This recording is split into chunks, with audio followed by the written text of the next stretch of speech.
தமிழக அரசியல் களத்துல பெரும் எதிர்பார்ப்புகளுக்கு மத்தியில பொறுப்பேற்று இருக்கக்கூடிய முதல்வர் விஜய் தனது முதல் கோப்புல கையெழுத்திட்ட விஷயங்கள் விவாத பொருளாகி உள்ளன. அது தொடர்பான செய்திகளை தான் நாம விரிவா பார்க்க போறோம்.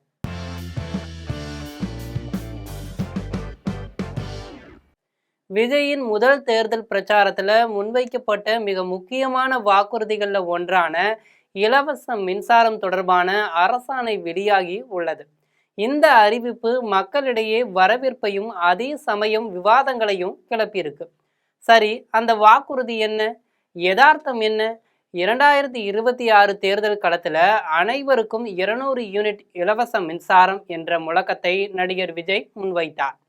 ஆனால் அவர் பதவியேற்ற நாள்ல வெளியிட்ட அரசாணைப்படி 500 யூனிட் வரை மின்சாரம் பயன்படுத்துபவர்களுக்கு மட்டுமே இந்த 200 யூனிட் இலவச மின்சார சலுகை பொருந்தும் என அறிவிக்கப்பட்டிருக்கு. இதன் மூலம் நடுத்தர மற்றும் ஏழை எளிய குடும்பங்கள் அதிக அளவில் பயனடைவார்கள் என்பது அரசின் வாதமாக இருக்கு. ஒரு வீட்டில் 2 மாதங்களுக்கு 500 யூனிட்டிற்குள்ள பயன்பாடு இருந்தால் அவர்கள் முதல் 200 யூனிட்டிற்கு கட்டணம் செலுத்த தேவையில்லை. 300 யூனிட்டுகளுக்கு மட்டும் பணம் செலுத்தலாம். இது பல குடும்பங்களின் மின்சார சுமையை கணிசமாக குறைக்கும் என்பதில் மாற்று கருத்து இல்லை. அந்த அறிவிப்பில் உள்ள மற்றொரு முக்கிய அம்சம் என்னவென்றால், இந்த அறிவிப்பு 500 யூனிட்டிற்கு மேல் மின்சாரம் பயன்படுத்துபவர்களுக்கு பின்னடைவாக இருக்கு. இதுவரை தமிழகத்தில் அமலில் இருந்த நடைமுறைப்படி எவ்வளவு யூனிட் பயன்படுத்தினாலும், உதாரணத்துக்கு 2000 யூனிட் மின்சாரம் நாம் பயன்படுத்தினாலும் முதல் 100 யூனிட் இலவசமாக வழங்கப்படுகிறது. ஆனால் நடிகர் விஜய் அரசின் உத்தரவுப்படி 500 யூனிட்டை தாண்டி மின்சாரம் பயன்படுத்துபவர்களுக்கு இனி அந்த 100 யூனிட் இலவச மின்சார சலுகையும் கிடையாது.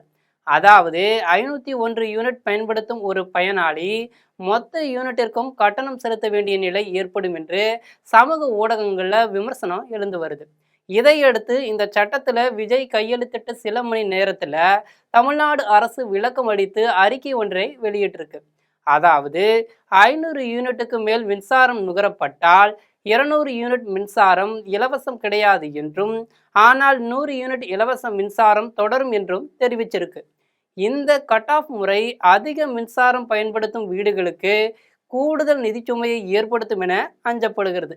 குறிப்பாக கோடை காலங்களில் ஏசி போன்ற சாதனங்களை பயன்படுத்தும் நடுத்தர வர்க்கத்தினர் 500 யூனிட்டை தாண்டும் போது இந்த இலவச சலுகையை முற்றிலும் இழக்க நேரிடும் என்ற நிலை ஏற்பட்டிருக்கு. இது நடுத்தர வர்க்கத்தினரிடையே கோபத்தை ஏற்படுத்தியிருக்கு.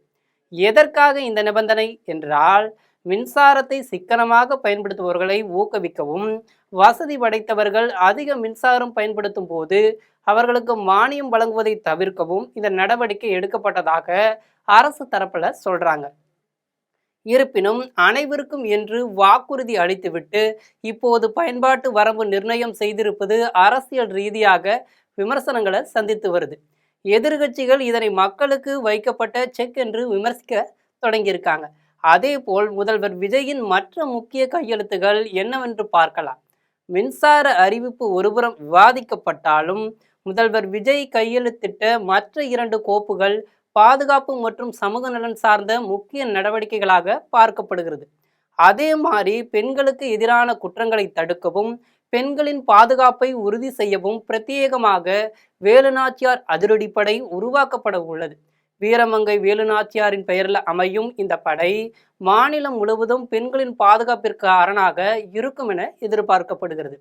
தமிழகத்தில் இளைஞர்களை சீரடிக்கும் போதைப் பொருள் புழக்கத்தை முற்றிலுமாக ஒழிக்க போதைப்பொருள் தடுப்பு படை அமைக்க முதல்வர் உத்தரவிட்டிருக்கார். இது சமூகத்தின் எதிர்கால நலன் கருதி எடுக்கப்பட்ட மிக முக்கியமான நடவடிக்கையாக சொல்றாங்க. முதல்வர் விஜய் போட்ட முதல் கையெழுத்துகள் அதிரடியாகவும் அதே சமயம் விவாத பொருளாகவும் மாறியிருக்கு. 200 யூனிட் இலவச மின்சாரம் பலருக்கு நிம்மதி அளித்தாலும் 500 யூனிட் என்ற வரம்பு வரும் நாட்கள்ல பெரும் விவாதங்களை உருவாக்கும். எவ்வாறாயினும் வேலுநாச்சியார் படை மற்றும் போதைப்பொருள் ஒழிப்பு நடவடிக்கைகள் மாநிலத்தின் பாதுகாப்பு பாதையில் ஒரு புதிய மைல்கல்லாக அமையும் என்பதில் ஐயமில்லை. இது போன்ற செய்திகளை உடனுக்குடன் தெரிந்து கொள்ள ஜெம் தொலைக்காட்சியுடன் தொடர்ந்து இணைப்பில் இருங்கள். நன்றி, வணக்கம்.